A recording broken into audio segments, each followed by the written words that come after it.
Втората личност што ми помикна во шутка е Иван Денисович од Солженицин.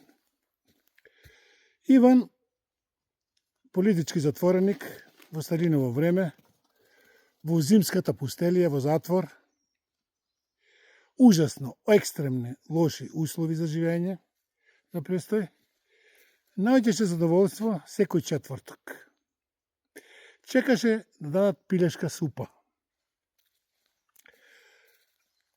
Кој ќе ја дочекаше, па ставаше од едната страна, па другата страна ковчето, па третата страна, па да, нон-стоп ја преместуваше што подолго да трае задоволството. А шутка, Гравче има добра шутка. А и ми носеа од дома. Имав за јадење, малте не се хранев како и дома.